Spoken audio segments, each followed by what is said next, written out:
The thumbnail for this video was created by Katrina Barquist. For more creepy goodness by this artist, visit her social profiles via the links in the description. Thanks, Katrina.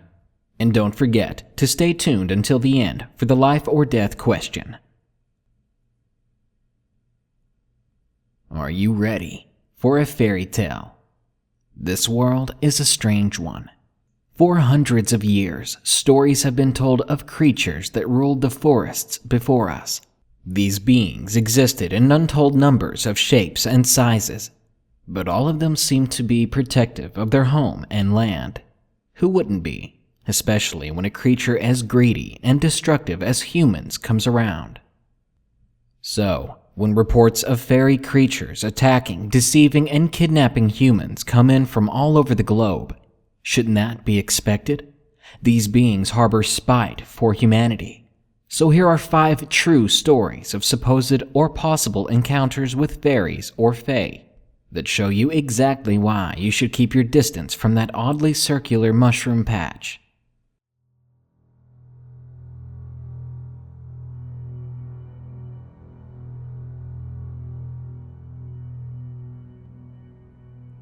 Number 1.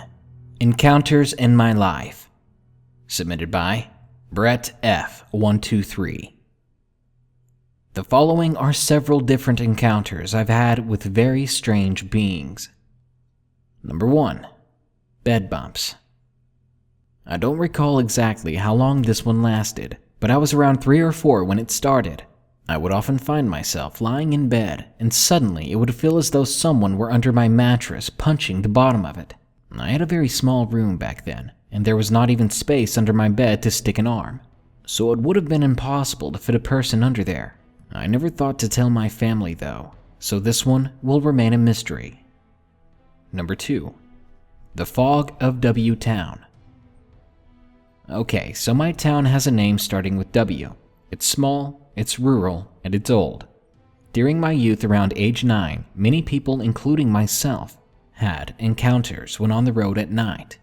Out on some of the country roads, cars would suddenly be surrounded by a cloud of green fog. Now, normally, this wouldn't be a big deal, and it could have been explained away as a quickly moving fog bank. But here's the kicker. It didn't move like fog should. It would actively give chase. Number 3. The Phoenix. This one may come off as a dream or hallucination, but I assure you, I was awake and have no history of hallucinations. At age 11, there was a gorgeous tree on the lot next to my home. I'm not sure the variety, but it bloomed in strings of tiny gold flowers, and it was always in perfect health, even when the other trees in town were dry from lack of rain. One day, I was walking to my grandmother's house a few streets away, when I suddenly heard a nearly indescribable bird call from the tree. I looked up to see an eagle-sized bird with golden feathers fly up from the tree with these extra long tail feathers. I still have no idea what it was, but it looked to be a phoenix. Number 4. The Thing in the Woods. So, on a less savory note, my first truly frightening experience with something unexplainable happened when I was 12 or 13. In the summer, I spent a lot of time in the small patch of woods near my home. I found some neat stuff, including a tree I believe was cursed. I will never enter those woods alone again because of this. I'm even a bit afraid to go near that edge. So I was out exploring the little stream that runs through it when I found a dead rabbit. It was nothing unusual really, as there were neighborhood cats that killed rabbits all the time. But then I found more, along with crushed grass and even some viscera in a tree. I think whatever it was noticed me, because I heard this half-human gurgling screech and turned to see a fleshy, bipedal creature running down the hill. I didn't see any arms. I ran, of course, and saw it trip and fall in the stream. Its face looked like scar tissue, and I'm getting sick thinking about it. My parents told me I must have seen an emu escaped from a local farm. But I loved emu, and I would have recognized one as my uncle owned 4 at the time. Number 5. Cursed Tree. In the same woods, there is an apple tree. It is old and gnarled, with 4 black iron nails driven into its base. The apples from it rot in what seems like minutes, and nothing grows under it even though it doesn't cast much shade. The rumor is that the old shaman whose house once sat next to it trapped something in it, which eventually caused such bad luck that his house burned to the ground. Number 6. High School Spirit. My high school was haunted, plain and simple. A student was murdered via hanging in the bathroom in the 60s, and the school refused to investigate. My father was in the same year as him and remembers knowing who killed him. Mostly he just wanders. He was known to keep the senior English teacher company at night. She often recalled the book she needed being on her desk when she returned from the bathroom, or the clutter she had left on her desk having put itself away. This usually happened around 2 or 3 in the morning. She stayed late because her husband was abusive, so the custodians weren't present. Number 7. Freshman year of college. My most notable experiences of freshman year took place in my dorm room. The room above me had 2 girls in it whom I befriended my first semester. They complained about their lights flickering and turning off, but we all laughed it off as poor wiring. Well, they ended up dropping out after the first semester, and whatever was there with them did not like being alone. The dorm sat empty by the next semester, but we would hear the doors slam and someone stomping through the rooms above us. The locks require key cards, and once the room was empty, even the RA keys were locked out of that room's scanner. Number 8. Sophomore year of college, Part 1. Fae Encounters. My dorm room, year 2, had a serious Fae infestation. We would find things moved about in strange ways. Things we had left in our locked single bedrooms would be in our shared living room. It was suggested to me by a woman from the local crystal shop that I leave out a bit of sugar to see if it is a Fae. So, I got out a small ceramic bowl and put a tablespoon of sugar out on it.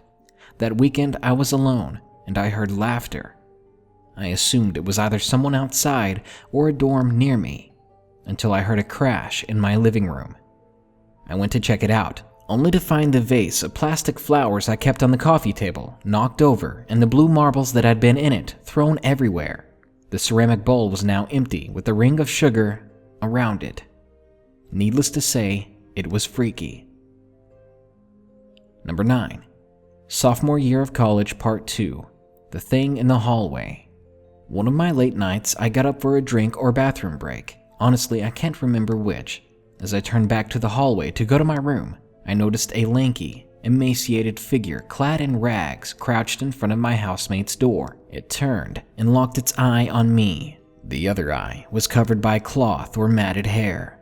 I froze, and it slowly raised an arm to point at his door and turned on the hallway light, only to watch it vanish as the light turned on. Number 10. My junior year of college. Demon in the Theater. My school has an excellent theater department. It even has a cloister under the stage which can be accessed to allow movement during shows, as well as for movement of set pieces and props. However, there is one rule: do not enter alone. 4 times my junior year, I had friends in the theater department enter the undercroft alone, only to emerge screaming, crawling, and kicking at something. Often, they would be left with claw marks.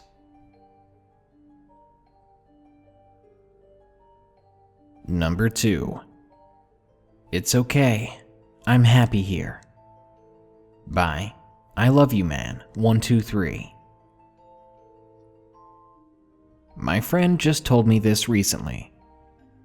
He had a grandfather that was super into paranormal things. He used to regularly offer food to the supposed fairies and dwarves near his house. Well, a year or 2 ago, he died while offering them food. He had been putting a bowl of food under a banana tree beside his house. Then he suddenly collapsed and died right away. During his funeral, one of the psychic friends was looking at his body, and they said, "That's not him. That's a banana tree." My friend's family, being skeptical and rational, unlike the grandfather, became confused. The psychic then said, "It may look like him outside, but that's really not his body." So the next few days after his death, my friend tried to debunk the statement. Then he happens to find this really well-known psychic and asks him about his grandfather. Note that the psychic doesn't know him or his family. The well-known psychic just says, "Oh, you can't do anything, he's gone." My friend then says, "Yes, he died a few days ago." The psychic immediately replies, "No, he's not dead. His soul's just been swapped with a banana tree." After this, my friend instantly got shivers down his spine and remembered his grandfather's friend saying something familiar. Then, while my dumbfounded friend was staring blankly, the psychic continues, "He was close to these spirits near his house, right?" "Yes, how do you know?" my friend asks. Completely disregarding my friend's question, the psychic says, "His soul's been trapped by those spirits near his house, and he won't be able to leave. I'm sorry." After this visit with the psychic, my friend checked if the banana tree beside his grandfather's house was still there, and it was. It's just that it's knocked over. My friend then enters the old house of his grandfather and spends the night there. As he was about to sleep, he hears a knock on the door and he gets up to answer it. When he opened the door, he saw his grandfather looking very pale and emotionless with a fake-looking smile. His grandfather then said in the most plastic way possible, "It's okay, I'm happy here. Don't worry about me," while still doing the fake smile. As he was saying this, dark, shadowy figures faded in behind him. His grandfather closed the door, leaving my friend shocked, confused, and scared in the very house where everything had happened. As soon as my friend went to the bedroom, he got holy water and sprinkled it all over the room and prayed the rosary right after. Apparently, during the same night this happened, my friend's uncle, dad, and cousin also got a visit from the grandfather. Can this actually happen? Evil spirits swapping souls and trapping the souls with them. Number 3. Visitations by Mythical Creatures. Submitted by liltooclinical. I want to start by saying I've never been a believer in the mythical or the mystical. I've always believed the true life stories of encounters with fairies and mythical creatures were something more scientific that's been misinterpreted through the lens of a simpler time. That is why these 3 instances in my life stand out. Looking back now as I write this, it seems like in every case these things were actively observing me, maybe even protecting me, or at least trying to. My skeptical, rational brain has always tried to explain these 3 events away as weird dreams or hypnagogia, a dreamlike state that is indistinguishable from being awake, usually brought on by stress. It makes me wonder, am I hallucinating because of stress, or am I perhaps actually being cared for by something extraordinary?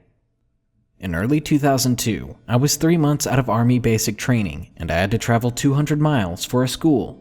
My one and only night in the hotel, I went out and saw the first Resident Evil movie, opening weekend I believe. It was cold outside, I was freezing, and this being my first hotel stay completely alone, I was living it up. I turned up the heat to a comfortable level and crawled into the middle of a king-sized bed, using all 3 of the supplied pillows. Around 2 in the morning, I woke up to find the hotel bed surrounded by massive wolves, growling hungrily, and an honest-to-God fairy floating near the nightstand. Her wings were like dragonfly wings, not butterfly, and she glowed blue-green so brightly I couldn't look at her directly.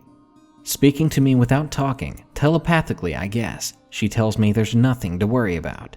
She'll take care of the wolves, and I can go back to sleep. About a half hour later, I wake up to the same fairy, now fully human-sized, standing beside the bed. In the corner of the room next to the small dining room table and the 2 armchairs are the wolves, still growling but clearly restrained by some unseen force. I can now see the fairy clearly at her current size. Her skin is far more pale than a normal person's and almost appears porcelain in texture and quality. She's beautiful in a more traditional sense, if that makes any sense, as she's not wearing any makeup but still is pleasant to look at. She's not wearing any clothes, except for a braided band that runs up her front from between her legs and around the back of her neck. She tells me, again telepathically, that I will be safe until morning, but she's exhausted from the fight and wants to rest here. Despite her lovely appearance and nudity, I feel no desire, only gratitude and sympathy for her, and obvious feelings of love and concern for me coming from her. I distinctly remember I had been sleeping in the middle of the very large bed. I move over to the other side to give her plenty of space and let her slide in. The next morning, I woke up in the same spot on the bed with only one of the 3 pillows, as the other 2 were on the opposite side, presumably where she had slept. I'm not a thrasher, nor do I do much of any kind of moving while I'm asleep. I'm willing to admit that setting the thermostat as high as I did may have resulted in a fever dream of sorts, but who knows? A few months later, now the summer, my best friend and I went out to see a movie on a Friday night. I had Army Reserve training the next morning, so I went home earlier than usual to get plenty of sleep. I live in northeast Indiana, and there were cornfields everywhere. Knee-high by the 4th of July, as they say. At this time in my life, I have a serious paranoid fear of someone or something looking into my window at night, so I've always kept the blinds down and facing out, as opposed to facing in, as is most common, because someone could just look down through the slats and see in. The presence of the cornfields and all of the modern mythology that surrounds them certainly doesn't help matters. All of this despite the fact that my bedroom is on the 2nd floor. That night, I woke up to a flash of light that filled my room, so much so I thought it was daylight and I was late for training. And there, at the foot of my bed, is a small, perhaps a baby, dragon. Imagine your classic dragon, Smaug or something, and now imagine one the size of a pony, and you have a pretty good idea of what I saw. It started to run around my room so fast that my bed began to shake. I flipped over onto my stomach and grabbed the bed with my hands and feet as best as I could and screamed until it stopped. At this point, I know I'm awake and my window blinds are up. Let me stress here, I never, ever, especially when the corn was high, left my blinds up. I am incapable of falling asleep in that scenario, but sure enough, the blinds were up, but not all the way. I used to have nightmares that UFOs were outside of my bedroom and terrorizing me. That I knew just to be that, nightmares. I'd consume a particularly intense book or movie on the subject of UFOs or aliens before bed and then dream of my worst fear coming true. To the best of my recollection, I've never actually experienced any of the phenomena associated with alien abduction like unexplainable scars, missing time, and such. Previously, in what I had until that night considered a separate circumstance, I dreamt that a UFO was hovering outside my window. In order to remain unseen to the others, the UFO hovered at an altitude and distance from my house so as not to be visible uphill from the trailer park at the other end of the 40-acre field or the neighboring farmhouse in the other direction. Unsettlingly enough, the blinds were up just high enough to see the UFO where it hovered, just as they had been in that earlier dream. Several years pass and I have no notable experiences for some time, but even then, while deployed overseas, I still had regularly occurring dreams that suggested the presence of something watching me. In the spring of 2006, I'm living in an apartment with a woman at the time who works 3rd shift. As a result, I slept alone almost every night of the week. The foot of our bed faces the only window on that side of the apartment. It's always creeped me out because we live at the edge of town. So, just outside my window is a narrow fence row. That's farm speak for a line of trees and foliage to mark a property line. Beyond that is acres of open farmland.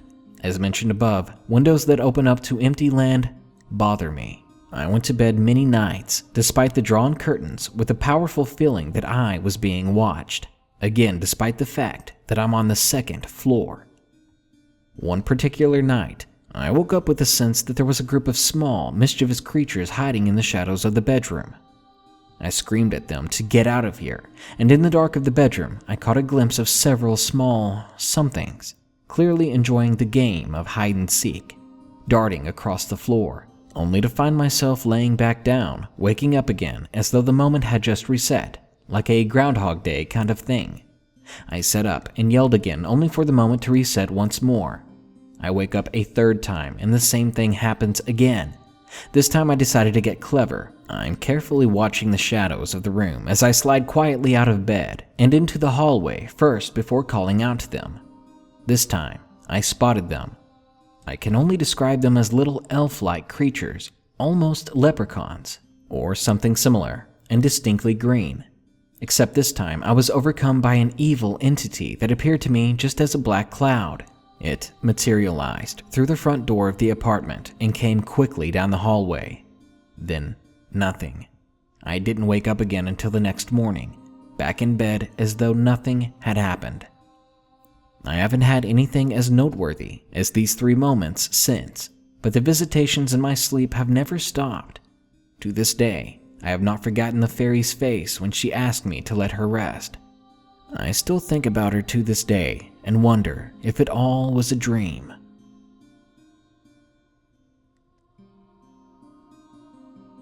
Number 4. A Run-In with Fae. Submitted by Pearl.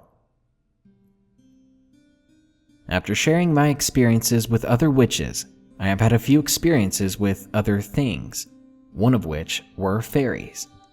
I was hiking with my father and brother.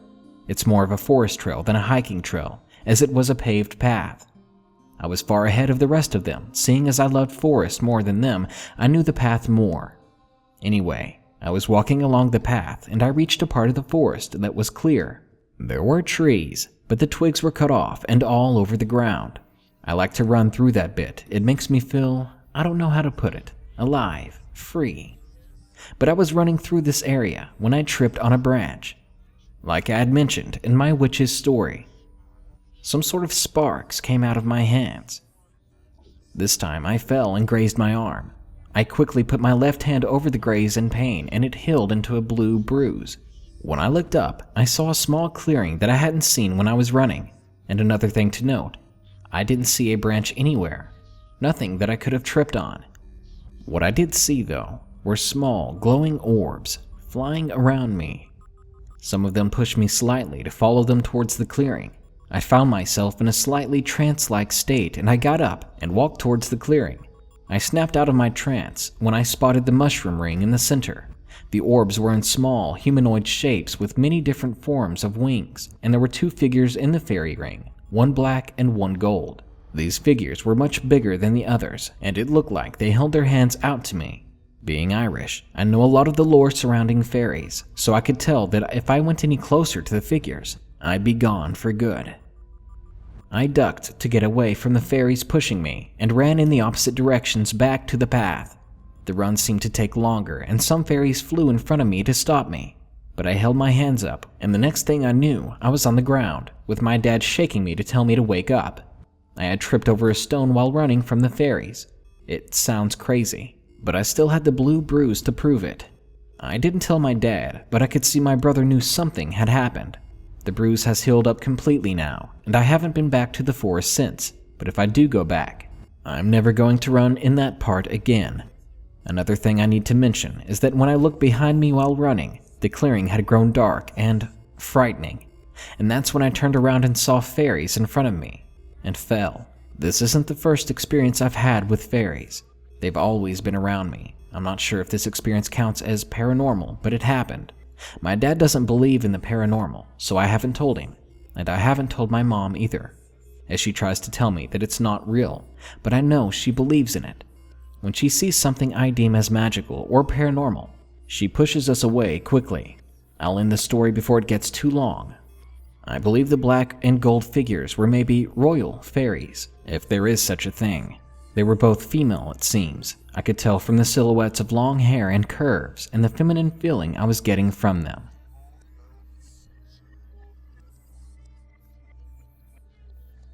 Number 5. The Red Emblem.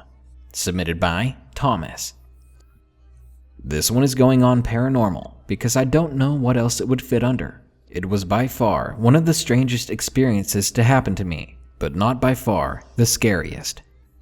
My first job was at a movie theater, and we had the main lobby, and on weekends we had side concession stands that we'd use in the theater areas. If you were on side duty, it meant you were by yourself for hours at a time, and had to stock, make popcorn, and handle people's orders. Pretty basic and easy tasks. Most nights I would just stand and daydream or listen as best I could to the closest movie playing while mopping. One busy night, there was a group of 3 or 4 girls that came up. They looked like normal teenage girls, and as a teenage boy, I couldn't help but check them out. Then one girl caught my attention. I honestly don't remember anything about her, because I was instantly drawn to her forehead. There was a symbol that looked etched into it, like it was blood red, but also had a slight glow to it. I was entranced by this symbol, and no one else in the group seemed to notice it.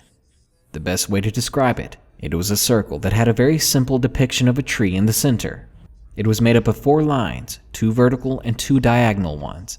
The horizontal line on the right connected to the circles, while the diagonal one connected to the center line, but not the circle. The opposite was the left part, where the diagonal line connected, but not the vertical one.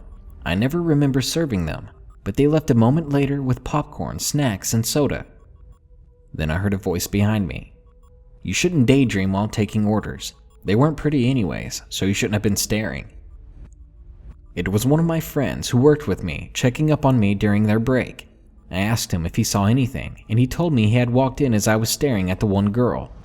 The group didn't seem to notice me staring, and I took their order and even handled their money without breaking my gaze.